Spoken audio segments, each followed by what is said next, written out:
Olá, professora Gisele. Sou Lucas Henrique Martins, graduando de Engenharia de Computação. Meu grupo é eu e Diego Ferreira Pinto, e nós dividimos os tópicos. Eu fiquei com variável e estrutura condicional, dando continuidade ao que o Diego iniciou. Bom, como está aqui na definição, variável é o local na memória que reservamos para armazenar um valor por um determinado tempo. Como isso se dá? Nós vamos lá, declaramos a variável, como está aqui declarado, int de int sendo o tipo da variável, tipo inteiro, e é a variável. Nós declaramos porque é um determinado tempo. Ela posteriormente vou mostrar como ela vai armazenar o valor. Mas por um determinado tempo, porque esse valor, se o programa for fechado, se o computador for reiniciado, esse valor vai se perder. A menos que, mais para frente, ele seja compilado e se transforme em executável para poder armazenar esse valor. Mas por aqui, só ele ser declarado, pode se perder esse valor se o programa for fechado, se o computador for reiniciado. Essas variáveis podem receber valores, quer seja para armazenar a quantidade de produtos que eu tenho na minha empresa, para armazenar a quantidade de estoque, de várias outras coisas. Cálculos de imposto de renda, pode-se armazenar várias coisas nas variáveis, sempre respeitando o tipo dela, porque, por exemplo, o int recebe só valores inteiros, e o float já recebe valores acima dos inteiros, com um ponto, flutuante e tudo mais. Variável, vou declarar a variável i recebendo 10. Recebendo 10. Ela vai receber 10. E eu posso executar esse programa, ela vai receber 10. Mas se eu declarar aqui que ela vai receber 30, esse valor, como eu falei, por um determinado tempo, ele vai ser sobreposto. Ele vai ser substituído. Porque eu declarei em cima de outra, a menos que ela tivesse um bloco diferente. Vocês podem ver, tem esse bloco aqui. Se ela tivesse em outro bloco, ela não seria sobreposta. Cada bloco seria localmente. E as variáveis, elas têm 4 características principais.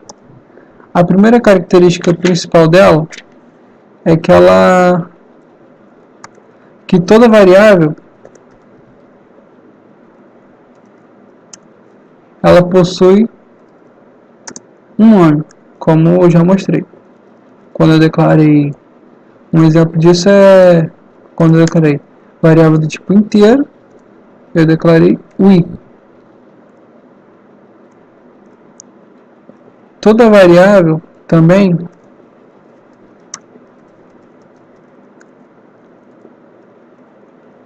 possui um tipo. Um exemplo disso é tipo inteiro.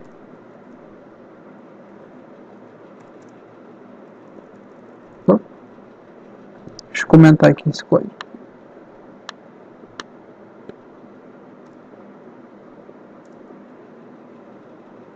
Aí fica mais fácil dele não nos encher mais. Int float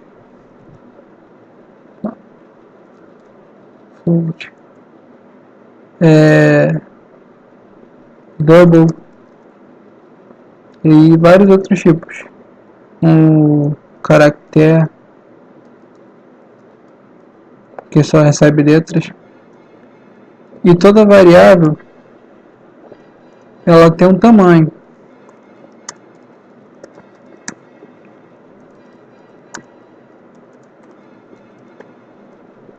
Toda variável possui um tamanho. O int recebe até um certo valor. O float recebe um valor acima dele. E double é um pouco menor que float, mas recebe maior que o int. E toda variável ela tem um valor, como já foi mostrado. Toda variável ela vai possuir um valor. Um valor que precisa ser inicializado, como eu inicializei o i aqui com 10. E depois, se ele fosse executado, com 30.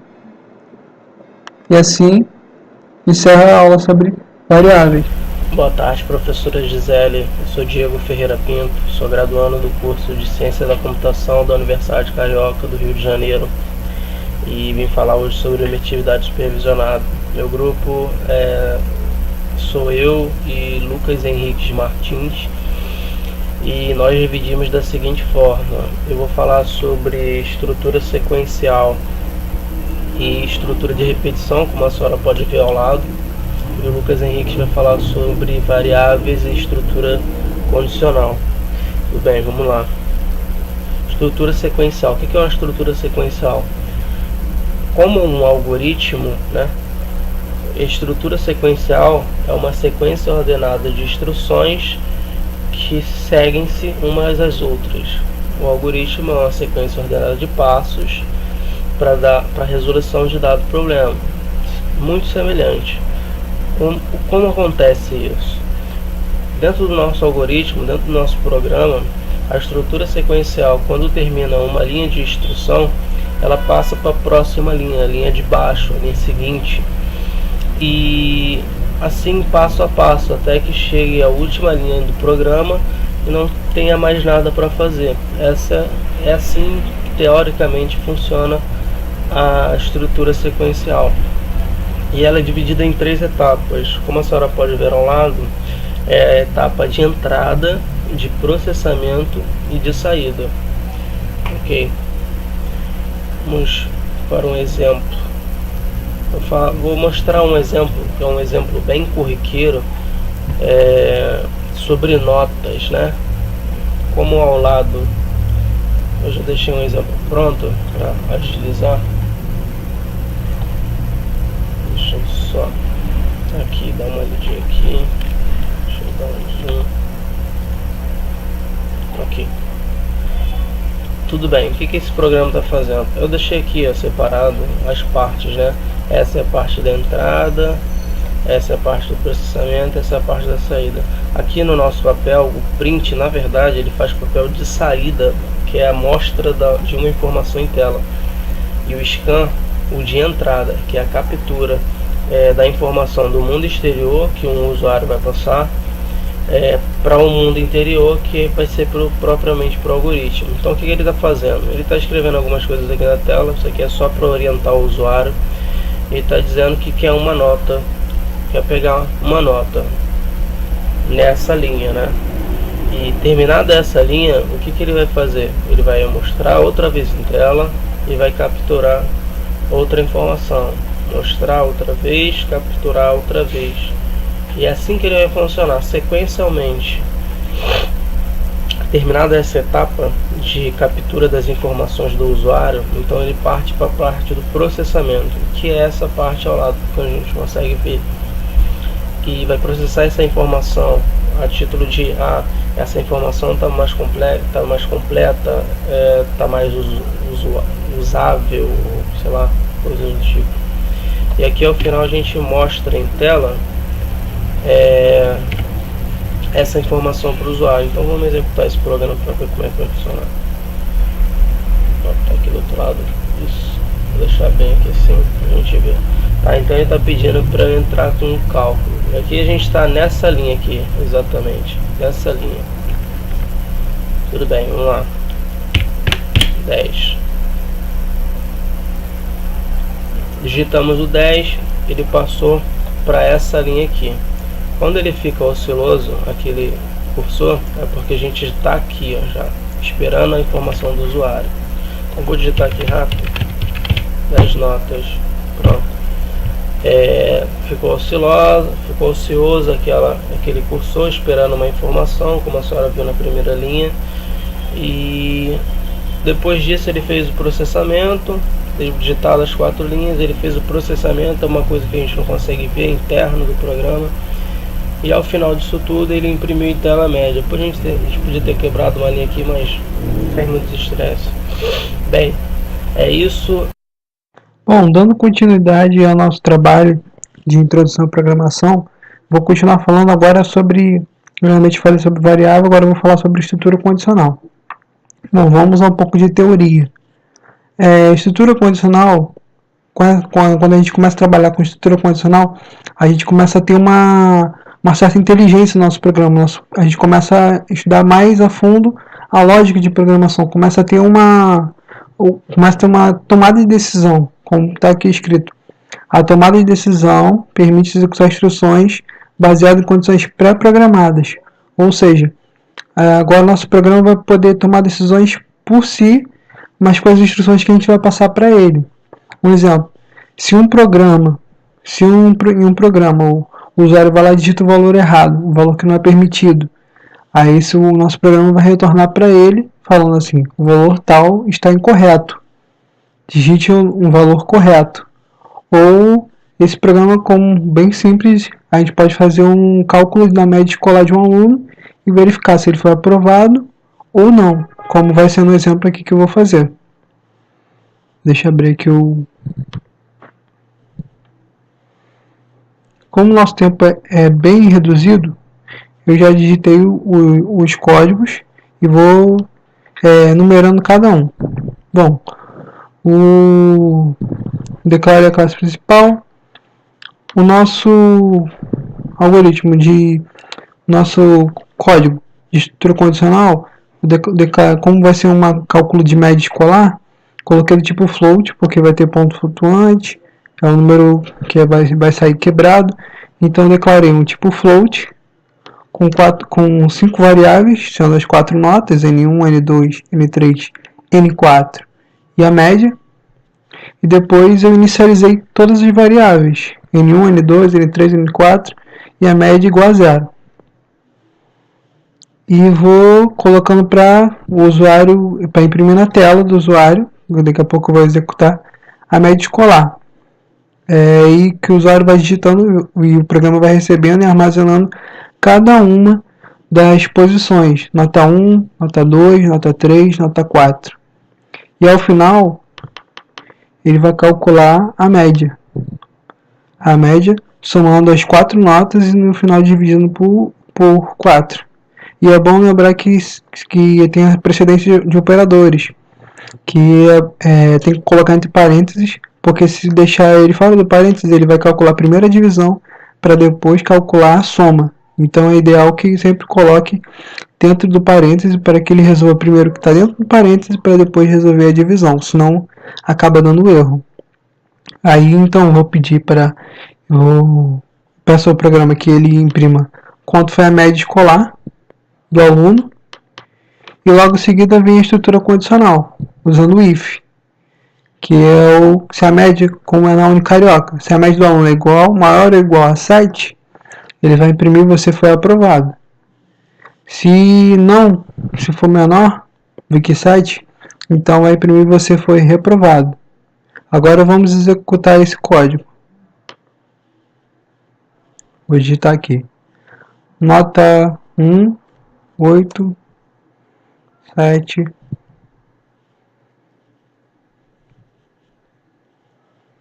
Agora a média do aluno sua média escolar foi 7,25 e você foi aprovado. Agora vamos fazer um teste dele sendo reprovado. 4, 5, 6, 5. Sua média escolar foi de 5, ou seja, menor do que 7. Então ele foi reprovado. E assim encerramos a aula sobre estrutura condicional, em que a gente dá ao programa a possibilidade de ele tomar decisões baseado nos dados que o usuário fornece, e ele vai assim ter essa inteligência, essa lógica de programação. Finalizo a aula por aqui.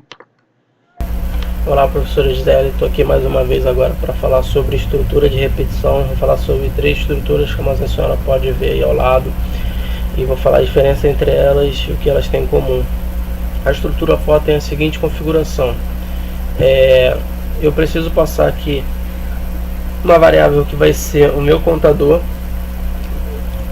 e preciso fazer a validação dessa variável logo no parâmetro seguinte. Ele vai fazer o seguinte, ele vai ver se o que eu tenho aqui é válido com o que eu tenho que o usuário vai informar.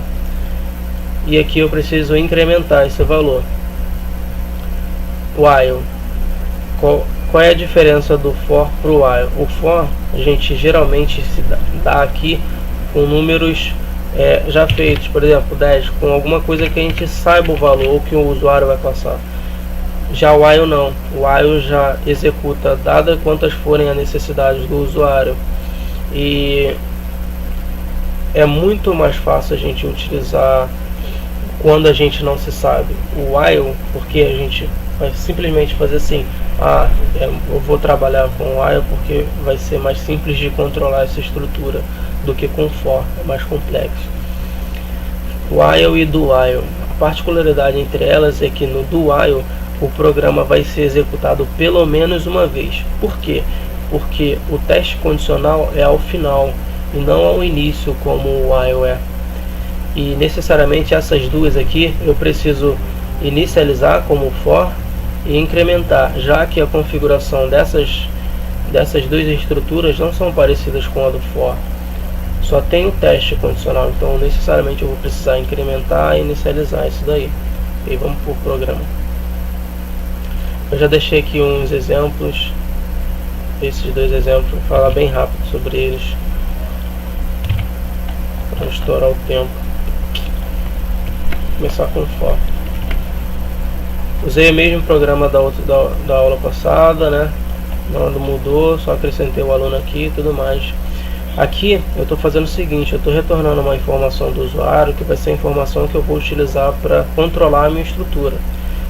O usuário vai passar um valor para mim, eu vou inicializar o meu X para que a gente comece a considerar aqui que vai ter pelo menos um aluno a ser cadastrado, senão não vai ser válido.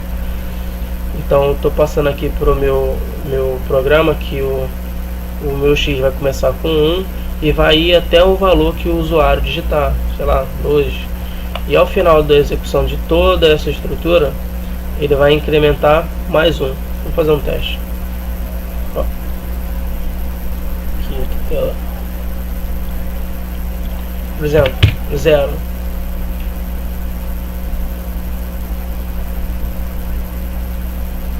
Ah, sim. Perdão. Tem que compilar.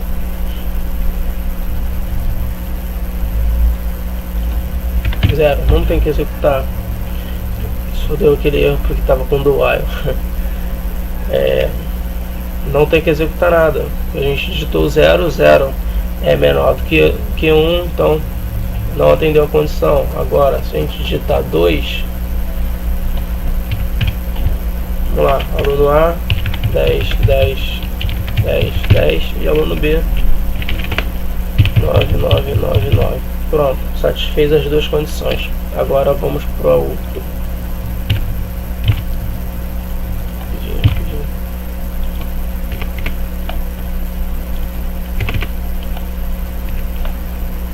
Diferentemente do for, o while eu preciso necessariamente inicializar a variável, como está aqui no for. Passar aqui o teste condicional e aqui o incremento, como ao lado, ó, muito similar ao for. Eu passo, inicializo, testo e incremento. Vai surtir o mesmo efeito. Eu vou só executar aqui para a gente ver isso. Isso é a mesma coisa do for. Digitar 0 não é para funcionar.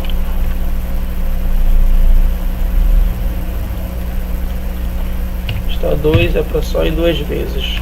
A 10, 10, 10, 10, B 9, 9, 9, 9. Funcionou, entendeu? Agora o do while.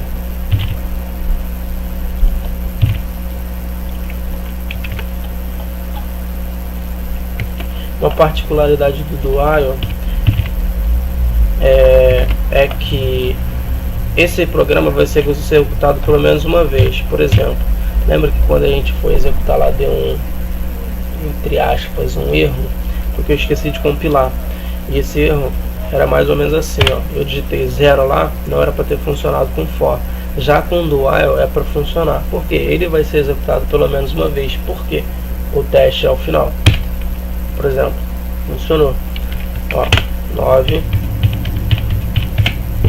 ele executa pelo menos uma vez isso daí. Então esse é o problema, esse é o cuidado que tem que se ter. Se a gente precisa realmente que essa